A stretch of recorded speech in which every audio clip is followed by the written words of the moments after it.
The Truman show 1998. ఇతని పేరు Truman. ఇతనికి తెలియని విషయం ఏమిటంటే తన జీవితం ఒక బిగ్ బాస్ షో అని, ప్రపంచం లైవ్గా చూస్తుందని. పుట్టినప్పటి నుంచి మొదలు పెడితే ప్రస్తుతం దాకా అంటే 30 సంవత్సరాలు 24/7 ప్రపంచం అతన్ని లైవ్గా చూస్తుంది.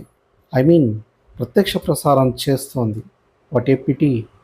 అతని తిండిని, అతని ఉద్యోగాన్ని, అతని నిద్రని, అతని సంసారాన్ని, అతని డైలీ రొటీన్ని ప్రపంచమంతా లైవ్గా చూస్తుందని అతనికి తెలీదు.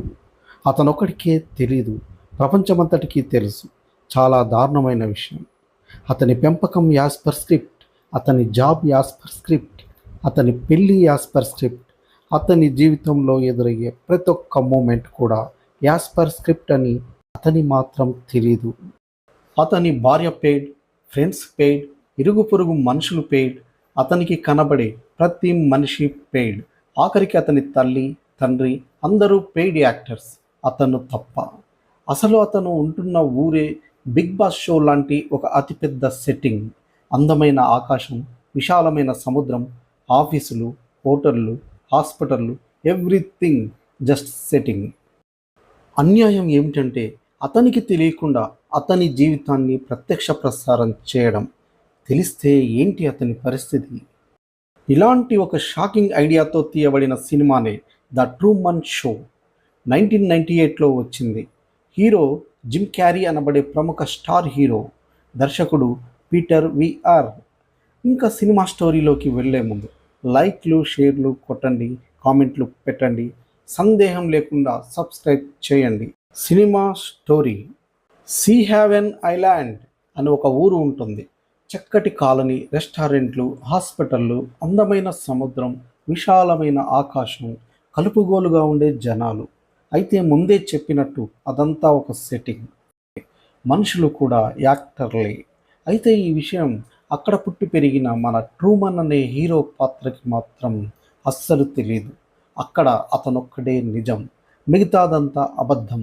అంటే ఎంత తెలివిగా, ఎంత జాగ్రత్తగా అతన్ని మానిపులేట్ చేశారో చూడండి. ఎవరు చేశారు, ఎందుకు చేశారు అనేది డీప్గా వెళ్తే ఈ కథలో ఒక టీవీ షో ఉంటుంది. దాని పేరు ద ట్రూమన్ షో. ఆ షోకి దర్శకుడు క్రిస్టఫర్. అతనికి వచ్చిన ఒక దరిద్రమైన ఆలోచనే ఇది. ట్రూమన్ అనేవాడి జీవితాన్ని పుట్టినప్పటి నుంచి మొదలుపెట్టి 24/7 లైవ్గా ప్రత్యక్ష ప్రసారం చేస్తూ చూపించే ఒక రియాలిటీ షో ఇది. దీనివల్ల మన ట్రూమన్ తన 30 సంవత్సరాల జీవితాన్ని కోల్పోతాడు. ఎందుకంటే అతనికి ఎదురైన ప్రతి ఒక్క సంఘటన ఫేక్, ఏది జెన్యున్ కాదు. అంతా స్క్రిప్ట్ స్క్రిప్ట్ స్క్రిప్ట్. కేవలం జనాల్ని ఎంటర్టైన్ చేయడం కోసం కొందరు వ్యక్తులు ఎంత దూరమైనా పోతారు అనడానికి ఇదే నిదర్శనం. మనకు కావాల్సింది క్రేజీనెస్, ఎంటర్టైన్మెంట్. అలా తయారైంది మీడియా అనే నీతి అండర్ కరెంట్గా కనిపిస్తుంది ఈ సినిమాలో. నిజమే కదా, ఒక మనిషిని ఇంకొకడు చంపుతుంటే రీల్స్ తీసి ఇన్స్టాలలో, ఎఫ్బీలలో పెట్టే పరిస్థితికి దిగజారాము కదా మరి.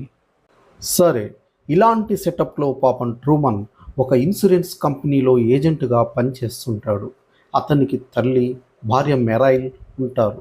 అతను రెడీ అయ్యి ఆఫీస్కి వెళ్ళడానికి డోర్ తీయగానే ఎదురుగా ఒక నీగ్రో ఫ్యామిలీ ఉంటుంది. వాళ్ళకి గుడ్ మార్నింగ్ చెప్తాడు. Good morning, in case I don't see you, good afternoon, good night అని అంటాడు. అది వాస్తవానికి సీక్రెట్ కెమెరా ద్వారా ప్రత్యక్ష ప్రసారం జరిగి ప్రపంచ ప్రేక్షకులకి గుడ్ మార్నింగ్ చెప్పినట్టుగా కన్వే అవుతుంది. ఇది క్రిస్టఫర్ ప్లానింగ్. అయితే ఆకాశంలోంచి లైట్ లాంటి ఒక వస్తువు నేల మీదకి పడుతుంది. ట్రూమన్ అది ఎక్కడి నుంచి పడిందోనని పైకి చూస్తాడు. అర్థం కాదు. నిజానికి అది ఆకాశం సెట్టులో నుంచి ఒక భాగం ఊడి పడింది. దీన్ని క్రిస్టఫర్ ఎలా కవర్ చేస్తాడంటే, ఆకాశం మీద ఎయిర్ క్రాఫ్ట్ ప్రయాణిస్తుండగా దాని పార్ట్ ఒకటి ఊడిపోయి కాలనీలో పడింది అని రేడియో వార్తల్లో ప్రసారం చేస్తాడు. అంటే మన ట్రూమన్ వినే రేడియో కూడా రియల్ది కాదన్నమాట, షో వాళ్ళు క్రియేట్ చేసింది అన్నమాట. ట్రూమన్ న్యూస్ పేపర్స్ అమ్మే షాప్కి వెళ్ళి ఒక అందమైన మోడల్ ఉన్న మ్యాగజైన్ కొంటాడు. ఎందుకు అది కొంటాడు అంటే దానికి ఒక రీజన్ ఉంటుంది ముందు ముందు. అయితే విషయం ఏమిటంటే ఈ బుక్ షాప్ కూడా ఒక సెటప్పే, ఫేక్. ట్రూమన్ మీద మాత్రం ఎప్పుడూ ఒక సీక్రెట్ కెమెరా నిఘా ఉంటుంది. అది అతనికి తెలీదు. రోడ్ల మీద బస్సులు తిరుగుతుంటాయి, జనాలు తిరుగుతుంటారు. కానీ అంతా క్రిస్టఫర్ ప్లాన్ చేసిన స్క్రిప్ట్ ప్రకారమే జరుగుతుంది. ట్విన్స్ లాగా ఉండే ఇద్దరు వ్యక్తులు ప్రతిరోజు అతనికి ఎదురై పలకరిస్తుంటారు. వాళ్ళు పలకరించేటప్పుడు అతన్ని గోడకి తోసి మాట్లాడుతుంటారు. ట్రూమన్కి మొదట అర్థం కాదు. కానీ విషయం ఏమిటంటే గోడ మీద ఒక యాడ్ ఉంటుంది. అది టీవీ షోలో కనిపించాలి. అందుకని అతన్ని అక్కడ అలాగే నిలబెట్టి మాట్లాడతారు. అది సంగతి. ఇలా ప్రతిదీ క్రిస్టఫర్ తయారు చేసిన స్క్రిప్ట్ని ఫాలో అవుతూ జరుగుతుంటుంది. ఆఫీస్కి వెళ్ళాక ట్రూమన్ ఏం చేస్తాడంటే ఇందాకటి మ్యాగజైన్ని తీసి అందులో ఉన్న అందమైన మోడల్ కళ్ళని అంతవరకు చింపి దాచిపెట్టుకుంటాడు. అలాగే ఫిజీ ఐలాండ్కి సంబంధించి ఎంక్వైరీ చేస్తుంటాడు. కొలీగ్స్ అది గమనించి అతన్ని డిస్టర్బ్ చేస్తుంటారు. ఎందుకంటే అతను ఆ స్టూడియో దాటి బయటికి వెళ్ళకూడదు కాబట్టి. అతని ఇన్ఛార్జ్ వచ్చి అతని హార్బర్ ఐలాండ్ వెళ్ళాలని చెప్తాడు. అతనికి నీళ్ళంటే భయం. అందువల్ల అతను ట్రై చేసి వెనక్కి వస్తాడు.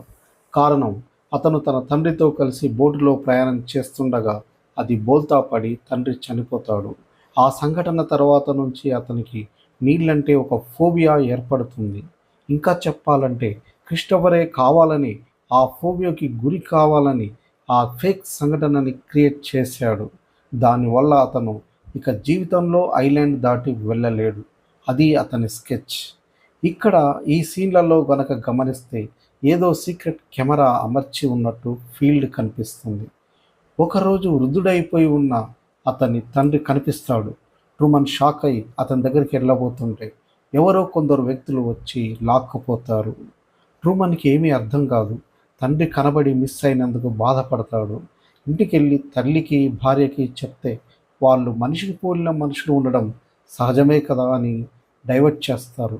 ఎందుకంటే వాళ్ళు చెప్పింది చేసే యాక్టర్లు కాబట్టి, రియల్ మదర్ రియల్ వైఫ్ కాదు కాబట్టి. అయితే ఈ సంఘటనలన్నీ కూడా లైవ్గా బయట జనాలు చూస్తుంటారు. అతని జీవితం బహిరంగం, ఓపెన్ లైఫ్. ఒకరోజు అతను పెట్టెలో సీక్రెట్గా దాచిపెట్టుకున్న ఒక స్వెట్టర్ని తీస్తాడు. దాన్ని అపురూపంగా చూసుకుంటాడు. దానికి సంబంధించిన ఒక ఫ్లాష్ బ్యాక్ ఓపెన్ అవుతుంది. ఏమిటంటే అతను కాలేజ్ చేస్తున్న టైంలో ఒక అమ్మాయిని చూసి లవ్లో పడతాడు. ఆ అమ్మాయి పేరు గ్యార్లాండ్. అతను ఆమెని అలాగే లవ్ ఫీల్తో చూస్తున్న టైంలో అప్పటి ఫ్రెండు, ప్రస్తుత వైఫ్ అయిన మెరైల్ వచ్చి మీద పడుతుంది. అలా అతని లవ్ని డిస్టర్బ్ చేస్తుంది. ఎందుకంటే స్క్రిప్ట్ ప్రకారం అతను మెరైల్ని లవ్ చేయాలి. గ్యార్లాండ్ అనే అమ్మాయి కేవలం దూరంగా కూర్చునున్న ఒక జూనియర్ ఆర్టిస్ట్. ఇతను ఆ అమ్మాయితో లవ్లో పడడం క్రిస్టఫర్ ఊహించని విషయం. అందుకే అతని సూచన ప్రకారం మెరైల్ అతన్ని డిస్టర్బ్ చేస్తుంది. అయితే విషయం ఏమిటంటే గ్యార్లాండ్ అనే జూనియర్ ఆర్టిస్ట్ రియల్గా అతనితో లవ్లో పడింది. అంటే ఆమెది స్క్రిప్ట్ కాదు, రియల్ లవ్. కెమెరాల కంటపడకుండా ఆమె అతన్ని బీచ్ దగ్గరికి తీసుకెళ్తుంది. ఇద్దరూ కిస్ పెట్టుకుంటారు. సడన్గా ఒక కారు వచ్చి ఒక పెద్ద ఆయన ఆమెని లాక్కెళ్తాడు. గ్యార్లాండ్ ఓపెన్ అయి కేకలు పెడుతుంది. ట్రూమన్, ఇక్కడ ఏం జరుగుతుందో నీకు తెలియట్లేదు. ఈ మట్టి ఫేక్, ఈ ఆకాశం ఫేక్, ఈ సముద్రం ఫేక్, నిన్ను ప్రపంచమంతా ప్రత్యక్ష ప్రసారంతో చూస్తుంది అని అరుస్తుంది. ట్రూమన్ షాక్గా చూస్తుంటాడు.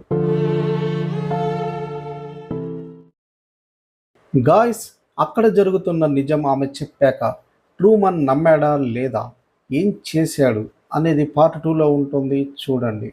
ఈ వీడియోని లైక్ చేసి షేర్ చేయండి. సందేహించకుండా సబ్స్క్రైబ్ చేయండి. Thank you. Cinema story.